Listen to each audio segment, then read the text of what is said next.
The Dodgers started a game but didn't finish it, and now they got to play two today.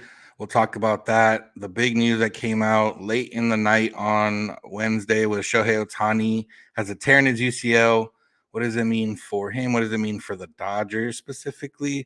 We'll get into that. And then Mookie Betts and Kiké Hernandez were on a podcast, and Kiké brought up a lot of funny stories. So we'll talk about some of that. That's what's on tap. So let's get locked on Dodgers. You are Locked On Dodgers, your daily Los Angeles Dodgers podcast. Part of the Locked On Podcast Network, your team every day.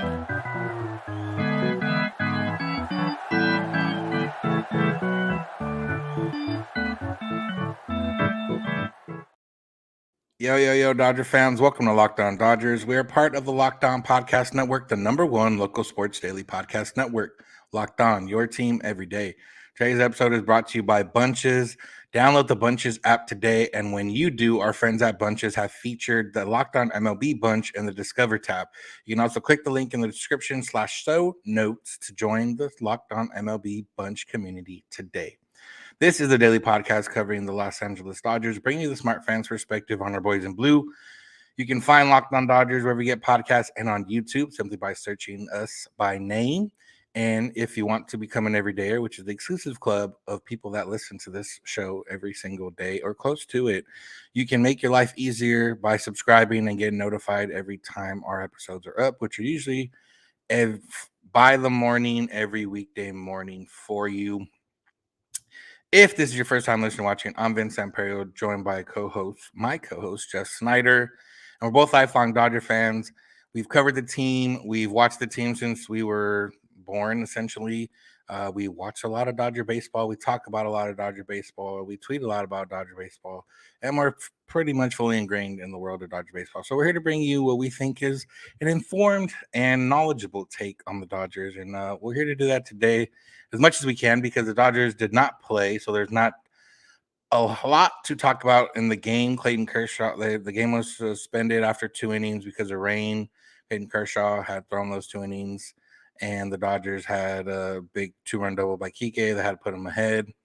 But yeah, other than that, Jeff, we didn't get to see much else. Yeah, it was a bummer. Clayton Kershaw got done dirty by this rain delay. We'll talk more about that in the second segment. But yeah, after 2 days off this weekend, Sunday and Monday, and then one game and now another day off, it feels like the All-Star break all over again, and I don't like it. Yeah, not great. At least we get 2 almost full games tomorrow to enjoy. So we'll take that for now. Right before we were about to record late on Wednesday night, news came from Anaheim. One, Mike Trout went back on the injured list after being off the injured list for a total of 2 days. So not ideal there. But the biggest story, Shohei Ohtani, it was announced that he has a tear in his UCL, that he will be getting a second opinion to see if he needs surgery. If you were a listener of this show, you know how I feel about that and, probably where this is going to end up going. He will not pitch the rest of this season. I would imagine that means he's going to keep hitting the rest of the season unless he does need surgery and he just wants to get it over with because what's the point? The Angels are out of it. Yeah. It's it's so intriguing. Obviously, it's terrible news for Ohtani, terrible news for baseball fans, terrible news for fans of teams that were hoping to sign Shohei Ohtani this winter, although it's also really, really intriguing. Like, what's this going to do to his free agency? Because obviously he's still a great hitter. I mean, just what he's doing this year, he's batting .305 with 44 home runs. He is legitimately one of the best hitters in the American League this year, likely going to win the MVP award, running away just based on his offense and the fact that he pitches, even if it wasn't a great pitcher, doing what he does offensively and pitching at all. But, when people talked about $500 million, $600 million, $60 million a year, those kind of numbers, that was based on Shohei Ohtani being an elite hitter and an elite pitcher. And now, if you're signing for 10 years, you don't worry a ton about the fact that he won't pitch for the first year of that. But you do start worrying about the fact that this will be his second Tommy John surgery. I think it's fair to say, Vince, on this episode of this podcast, you and I are both just going to assume the end result is going to be Tommy John surgery. Last time Shohei tore his UCL, and got a second opinion. He ended up having Tommy John surgery. It's going to happen again. So for the rest of this episode, we're just going to talk as if he's for sure having Tommy John surgery. So that'll be his second one. No, there's no guarantees that he comes back. It's hard to see a team committing that huge an amount to him this offseason, which means does he, the Angels will surely still make him the qualifying offer. Does he think about taking the $19 million? Probably not. But does he think about taking a 1-year deal with somebody? Does he take a 1-year deal and hit free agency again next year when he is healed up and ready to pitch again? Although, if he misses all of next year on the mound, really, I don't know that his situation would be that much different a year from now. He might have to do a 2-year deal, but then he's getting older. And so, so many things are going to go into it. It seems like he's probably still going to sign an 8-year deal with somebody, but just for more like, 35 or 40 million a year, a more reasonable one-way player kind of amount. Yeah. I mean, it sucks for him and for baseball, like you said, and he's definitely not going to take the qualifying. Like, there's no way you come back to Anaheim. Like, he just looked, his arm either must have been hurting, or even when he hit the home run in yesterday's game, like, he just didn't look like he just rounded the base. He just had a look on his face like, yeah. I don't know why I'm playing this 90-degree weather in Anaheim right now, and it literally, doesn't really matter anymore. But I could see, this is the thing, like, we don't know Ohtani. Like, the one thing that I just thought about right now is just like, do we even know that Ohtani wanted a long-term deal? Like, what if he got with the Angels knowing he was going to be there at least, 5-6 years, however long it's been. And I'm sure maybe doesn't regret it, but there's got to be some regret in his thinking about it. And unless you're going to a team like the Dodgers, who have had sustained success for a decade now of being in the playoffs, does he commit to any other team knowing that, hey, you know what? This team might be good now, might not be good later. This team might put a lot of resources into getting me, not put a lot of resources into the rest of the team, potentially.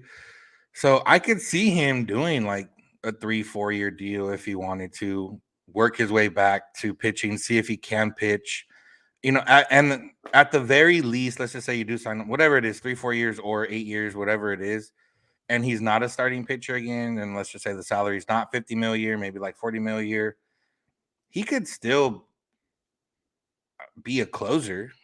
Like, he could still close games out. We saw him close out the game for Japan. We know he can do it, and that's still a valuable role. That's another, top end closers get 18 to 20 mil right now. Who knows what they'll get in the future? So, like, there's still ways to go about it. But yeah, we already didn't know what was going to happen. Now we even know even less. Yeah. And, I guess the argument against a 3 or 4 year deal is he's 29 years old right now. And so, he's kind of at the oldest you can be and still command a really lucrative contract. If he has, I feel like he doesn't care about the money from contract wise. And I'm sure he cares about it less than guys with less endorsement potential. Yeah. But there's still, and the endorsements will not only come, but they'll dry up when he's no longer playing. And so if he puts himself in a situation, imagine if he, hits free agency again at 33 and hasn't returned as a pitcher, or whatever. And it could, signing an 8 or 10 year deal right now guarantees him that he's on a major league roster for the next 8 or 10 years, which is probably the most important thing for his endorsements. And so maybe the years are more important to him than the money or even the winning. Obviously the winning would be nice, but it might just be, I can get my endorsements as long as I'm on a major league team. I do think he's got to be tired of losing, and I'm sure he'd love to play in October and see what that's like. And if Yankees and Mets were going to be the competitors, I don't think either of them has really made the case to him this year. Hey, you want to play in October? Come to New York. Yeah, if you look at just based on that, like, it's Dodgers and Braves. The Braves probably wouldn't spend big money. They don't believe in paying players. Yeah, so it might clear a path. And the other thing too, like, even on the 1 year deal part, is as a team, like, yeah, you sign him on a 1 year deal as a pitcher, but as a hitter, or a 2 year, to whatever 1 year with incentive, whatever it is. But like if you see the recovery that he has, and then he's like, oh, he's gonna pitch again, and then now you don't have him, it's kind of like, oh man, we should have probably signed him longer. Yeah. You started to say a word, incentives. I have probably a minute and a half point to make about that. Should we take a break before I make that point? Yeah, we can talk about something. We're gonna talk about more Ohtani, and then talk about the Dodgers and what happened in their game and why they probably could have played more innings. So that's what's on tap. So make sure to keep it locked on Dodgers.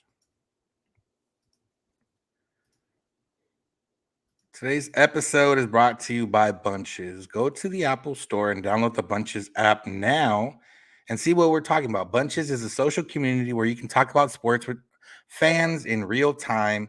And it's basically a group chat for sports fans. And with Elon's Twitter, maybe affecting DMs and group messages can get messy and all that kind of stuff. Bunches is here for you to help out and to help you talk about the Dodgers or whatever other team, talk about Ohtani right now. So go to the App Store or the Google Store. Yeah, that that thing. And go download Bunches right now. Check it out. And right now, Locked On MLB has its own group chat in the Discover tab.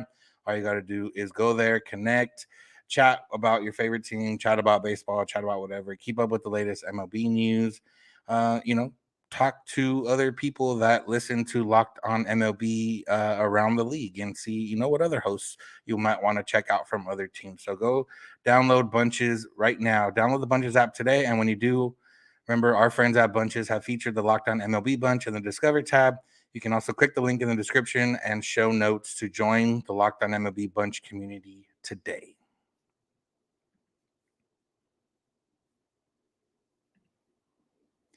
I want to thank you for making Locked On Dodgers your first listen of the day. Make sure to subscribe wherever you get podcasts and on YouTube. And since you'll probably be at work during the games today, you can listen to them on SiriusXM or the SXM app. You can listen to the home broadcast for any Dodger game. All you got to do is get SiriusXM or the SXM app and search Dodgers. All right, Jeff, you wanted to talk incentives in regards to Ohtani, so take it away. Yeah, I wonder if whoever signs him would structure a deal where, okay, you get 30 million bucks a year or whatever the number is that he's worth as a hitter, with incentives based on games pitched, where $1 million per start, or uh, 400,000 per relief appearance, or some sort of maybe not 400,000, but some number there. If there will be, so basically any money he makes pitching would be solely based on incentives. So you're signing him as a hitter with incentives for pitching, and that way, if he does come back and pitch, you have cost certainty the first year, because okay, he's not going to pitch any in 2024, and then beyond that, it's like, okay, well, if he can make 30 starts a year, then he's worth the 30 million bucks that we're paying him to do that. I wonder if that might be the way to go to really give him a chance to come back and make the money. He might be more comfortable with that long-term deal, knowing that he still has potential to get paid as a pitcher, and a team might be more comfortable knowing we're not paying for him as a pitcher unless he is a pitcher. Innings can be an incentive, right? I believe so. I feel like if I was a team, I'd rather go innings than starts, just because he's made 4 or 5 starts that have gone less than 5 innings recently because of him coming out of the game because of arm fatigue and stuff. So you could do $1 million for every 6 innings pitched or whatever. So if he pitches 180 innings, he gets us 30 million bucks, something like that. And then maybe that, because if he pitches 70 innings in relief, that's $7 million bucks. That might not be enough value there, but something like that, they could be something that we see. Either way, this is already going to be the most fascinating free agency we've seen in a long time. I think it just got more fascinating potentially. The good part on the Dodgers end is that we have probably the smartest, that's probably, I'm going to say probably the smartest front office. So anything that we're thinking about right now, they're probably thinking about 10 times more stuff in terms of how to structure this deal. So that'll be good. Yep. Okay, like we said, Dodgers played a couple innings, and then the Guardians grounds crew put the tarp on, and then it didn't rain for a while, and then it did start raining, and then the Dodger game ended up being suspended. Dave Roberts took issue with that, said they could have got at least a few more innings, maybe even got through the 5 innings to make it an official game. Obviously, Dave Roberts is upset because 1, the Dodgers were winning. 2, he lost Kershaw now, and for no reason, well, not for no reason, but for a reason that maybe could have been prevented. And now he has to cover 7 innings plus the 9 innings of the second game without Clayton Kershaw and no benefit of a 27th man, right? Or do they do to get it? Yep. Okay. Yeah, it's a doubleheader. So yeah, Ryan Pepio will be the 27th man again, which is kind of funny.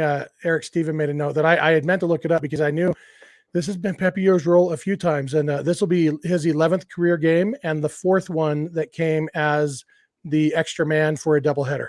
For as few doubleheaders as they play these days, he sure has been that guy a lot. But yeah, I saw some misunderstandings on the artist formerly known as Twitter about the tarp and everything, and so I just want to clear up some of that. Before the game starts, it's up to the home team's grounds crew when they start, but once the game starts, it's up to the umpires. And so this was not a decision that Cleveland made or that the grounds crew made. It was a decision that the crew chief made in conjunction with talking to the grounds crew, looking at the weather and everything. And for me, what it boils down to is you'll see all the time a game the start will be delayed even when it's not raining if they're expecting a lot of rain to come through, because they don't want to put teams into a situation like we have here where their starter goes 2 innings and then they're done and the team has to scramble for the last 7 innings. Once the game has started, the calculus reverses. And so they should have played this game up until they couldn't, because it's already started. The starters are out here and it's not raining yet. You should be playing. If there's not lightning and it's not raining too hard to play, you should be playing. They should have played up until the minute they couldn't. And like Dave Roberts said, like, weather forecasts are pretty decent these days, but they're not perfect. And when you stop a game when it's not raining yet, yeah, keep playing. And worst case scenario, you stop it 3 minutes later because it does start pouring rain, but at least then you stopped it for a reason. But in this case, what actually happened was there was plenty of time to get a couple more innings in. A guy like Clayton Kershaw, who, he's still in the running for the Cy Young Award, or at least to place in the, a win on his record, 5 more innings and a win would have looked pretty good.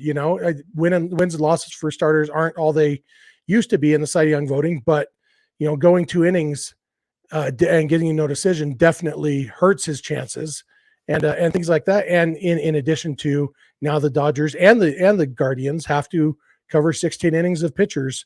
Seems like kind of a ridiculous decision to stop the game when they did, unless there was lightning that I didn't see, but I haven't seen anybody saying that it was because of lightning. It was just, oh, there's a storm coming, let's put the tarp on now. And that seems like a bonehead move.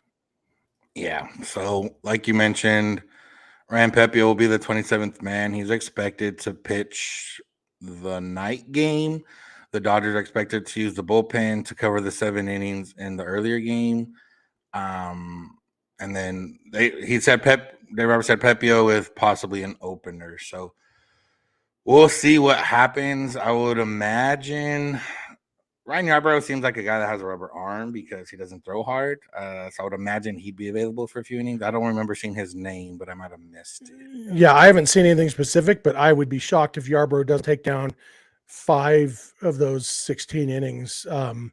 This bullpen game in the first game that they're talking about, I assume that bullpen game starts with Ryan Yarbrough as far as he can go, because he hasn't pitched since Saturday, so he's on regular starters rest now today. And so, what he's built up for, he could easily go, assuming he's effective, pitch count wise. I don't see any reason why he couldn't go 80 pitches if that's what they need from him. Well, when the Dodgers traded for him, and everyone was complaining that he was an AL Central merchant, so he should be able to shut down the Guardians because they're in the AL Central. Yep. Yeah. Hey, it's his comfort zone. Yeah, there you go. All right, we're gonna finish up talking some Mookie Betts podcasts. He had Kiké Hernandez on, and as you can imagine, there was a lot that happened in that episode. We'll talk about some of it that relates specifically to the Dodgers. So that's what's on tap. So make sure to keep it locked on Dodgers. Today's episode is brought to you by Sleeper. Do you want the chance to win more money with less picks? Well, head to Sleeper, the #1 sports app where you can win up to 100 times your money on just 2 or more fantasy baseball picks. How does it work? Well, if you think that a player can hit a home run tonight against a certain pitcher or team, then you can pick that on Sleeper. You can swing for the fences with up to 8 picks to get up to that 100-time payout. You do have to pick at least 2 or more players that you like in different stat categories. I've mentioned Mookie Betts a lot when we talk about Sleeper, but that's because he's been on fire since we started having Sleeper ads running. And if you think he's going to get more than 1 hit, if you think he's going to have 2 hits, you can go over 1.5 hits. And if you think Kiké Hernandez is going to have at least 1 hit, you can go over 0.5 hits. The more you like, the more you select. And obviously, the more you select, the more you can have a chance to win big. So go check out the Sleeper app right now. Make your picks. It doesn't have to be just Dodgers, but obviously, if you're listening to this podcast, you probably are more know more about the Dodgers and who has a better chance of succeeding that day. So go check it out. And right now, they have dynamic payouts. A dynamic payout. Every projection has a multiplier attached to it. That are usually preset, but right now with dynamic payouts, they are moving around based on the number of legs in the contest. So go check that out. Get higher payouts with less picks. And remember, Sleeper app, use the promo code Locked On right now, and you can get a $100 match on your first deposit. Terms and conditions apply. See Sleeper's terms of use for details. Currently operational in over 30 states. Check out Sleeper today.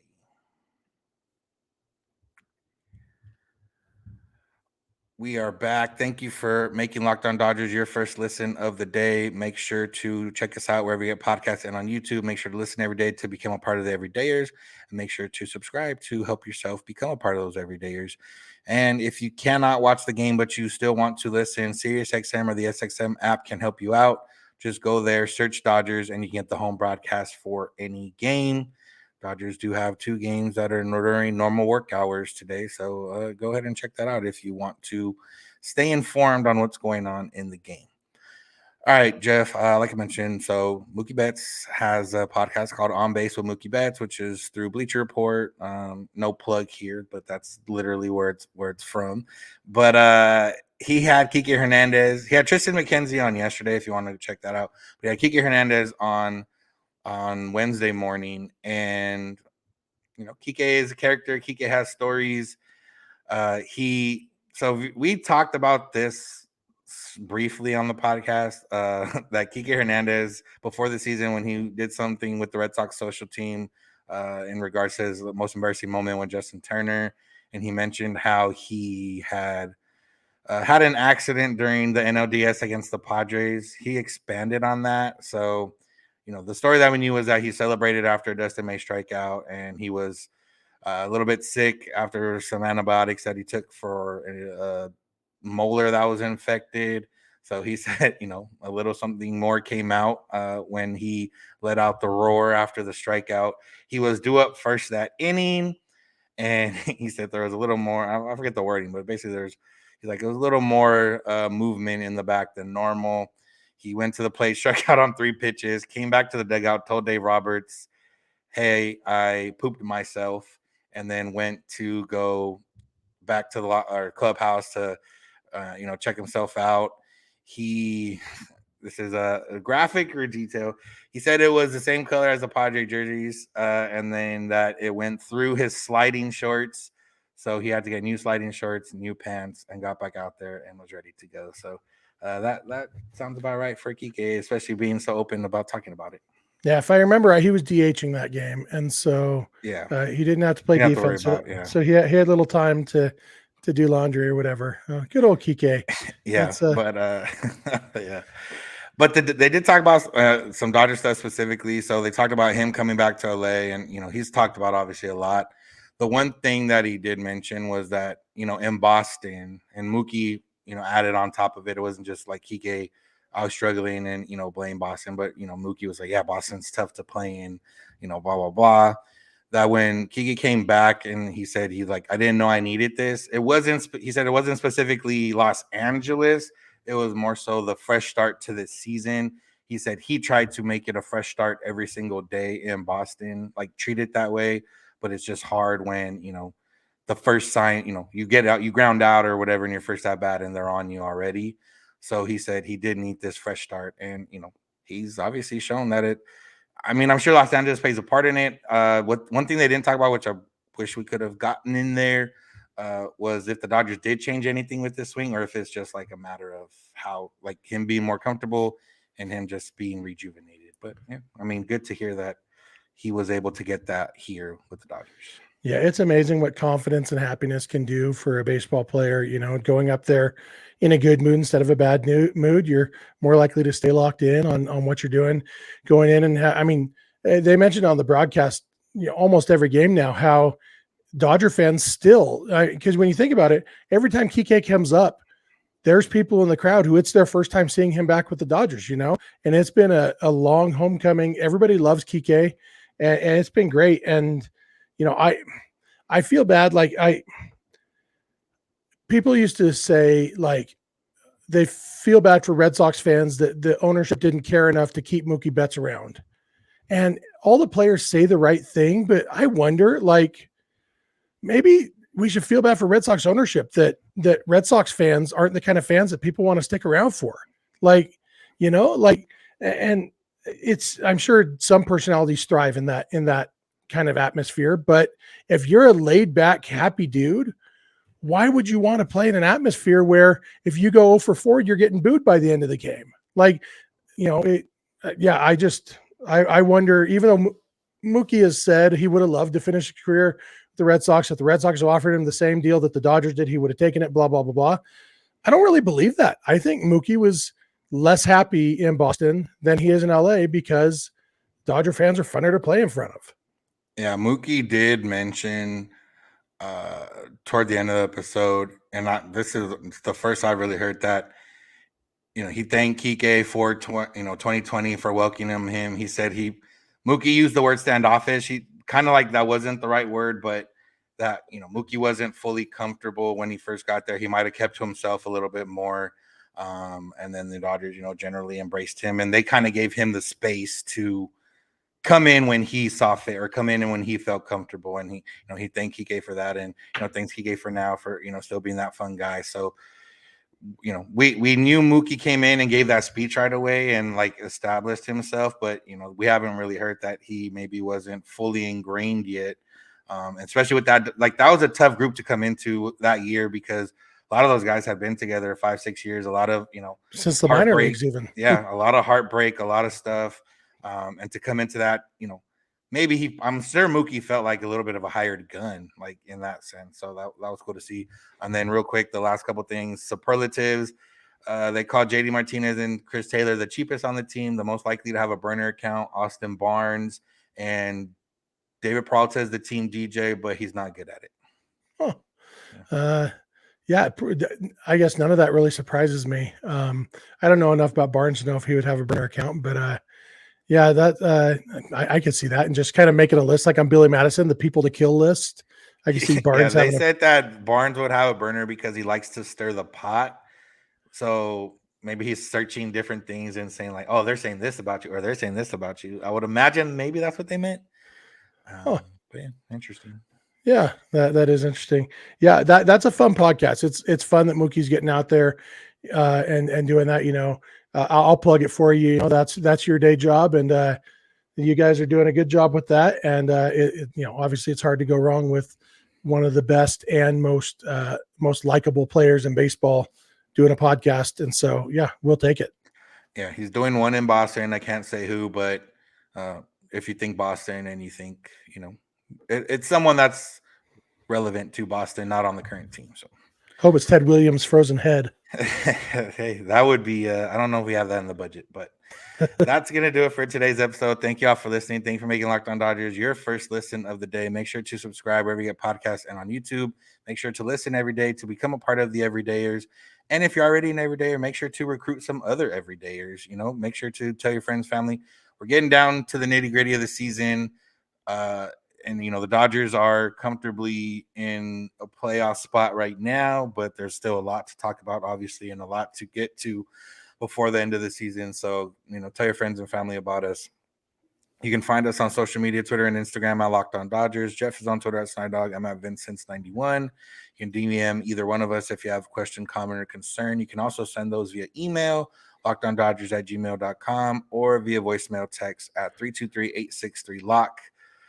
We're here every weekday morning, and we hope you'll be here with us. When you get in your car, if you're at home, tell your smart advice by podcast, Locked On Dodgers. And remember, you don't have to agree. You just have to listen. Have a good one. We'll talk to you tomorrow.